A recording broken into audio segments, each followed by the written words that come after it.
Can You Catch a Mermaid? By Jane Ray. Have you ever seen a mermaid?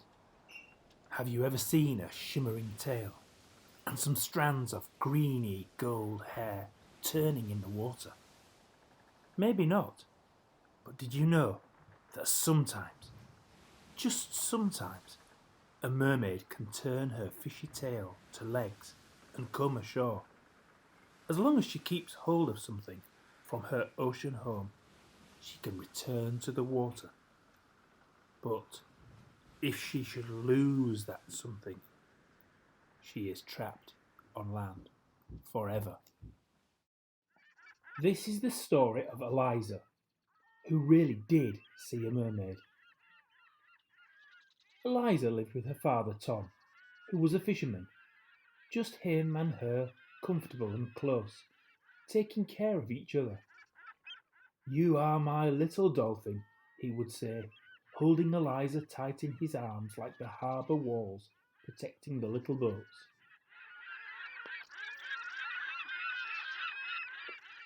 Eliza was shy and liked to play by herself, searching in rock pools and collecting pebbles and shells. Sometimes Tom worried about her. "Why don't you go off and play with the other children?" he would say. But Eliza just shook her head. "I only want to be with you," she said. Every day, Eliza waved goodbye to her father as he set off in his fishing boat. "What shall I bring you for tea today, little dolphin?" he would say. "Sardines or skate, hake or herring, winkles, cockles or crab?" And every day, Eliza answered, "Can you catch a mermaid?" One evening, as Eliza was waiting for the chug chug chug chug chug of her father's boat, she saw a girl of about her own age playing at the water's edge. They smiled at each other shyly. The girl didn't frighten Eliza like the children at school.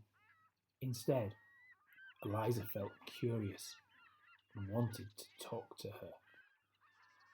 The next morning, when Tom set off in his boat, the little girl was there again. She gave Eliza a shell that was pink and gold, and when Eliza put it to her ear, it sang, "Can I be your friend, Eliza? Come and play with me, where the dolphins leap and seagulls cry, and the sand becomes the sea." The girls played together all day. By the time evening came, and it was time for Eliza to go home, it felt as though they had known each other all their lives. Her name was Freya, and she had long, greeny, golden hair and pale skin. Her eyes were the colour of stormy seas, and all about her was the scent of salt and rock pools. Around her neck, she carried a beautiful little mirror inlaid with pieces of coral and mother of pearl. "Sing with me, Eliza," Freya called, and she taught Eliza songs so beautiful that they had to be shared. "Dance with me, Eliza," she said, and they danced together like a sea breeze. Eliza didn't know where Freya came from or where she went to at night. Sometimes she was there, and sometimes she wasn't. And then Eliza was as lonely as a sandpiper. But one morning, Eliza found Freya crying, running up and down the water's edge, wringing her hands. "I've lost my mirror. It's gone, it's gone. Oh, please help me to find it, please. For I can't go home without it. Without it, I can never go home." And then Eliza realised who Freya was. Tom had told Eliza all about the mermaids and how they come onto land and go back to the sea if they keep something special from their ocean home with them. Freya was a mermaid, and the little mirror was her special thing. Eliza took Freya's hand. "Don't worry," she said. "We'll find your mirror." Eliza and Freya searched all day, back and forth, like beachcombers along the shoreline, but they couldn't find the mirror. That night, Eliza took her friend home, and she and Tom cared for the little mermaid as if she was their own.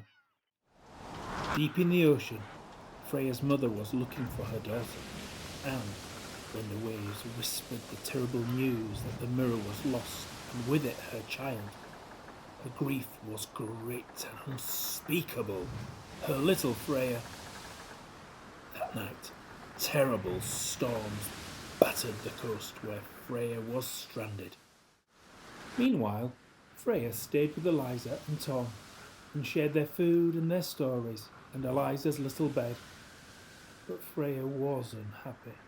She fretted for her family and her ocean home. Every morning, she set out to search for the mirror. Now, Eliza had a secret. A few days after Freya's arrival, they were on the beach as usual, looking for the lost mirror. Eliza clambered on the rocks where the sea rushed at high tide, and there she found the mirror, covered in seaweed. She washed it quickly, but instead of giving it back to Freya, as she knew she should, she put it in her pocket. Eliza couldn't bear Freya to leave. Eliza took the mirror home and hid it in her secret box.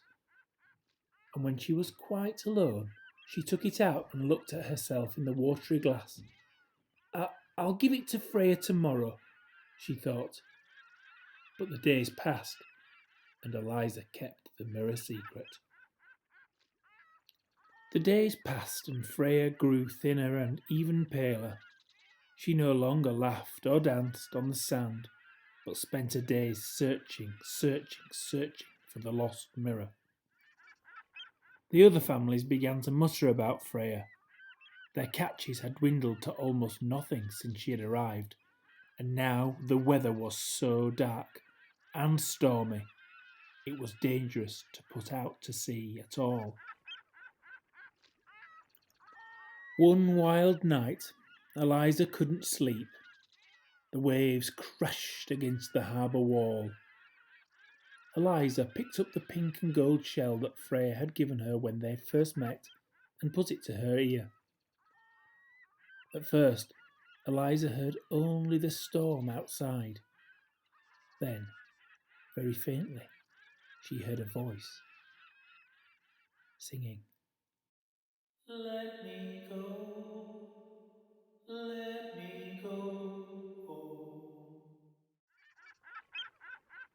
Eliza looked at Freya sleeping restlessly at her side.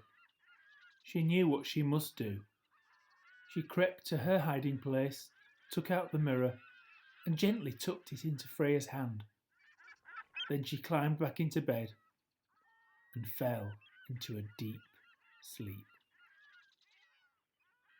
In the morning, the wind had dropped. Pale sunshine spilled into the room.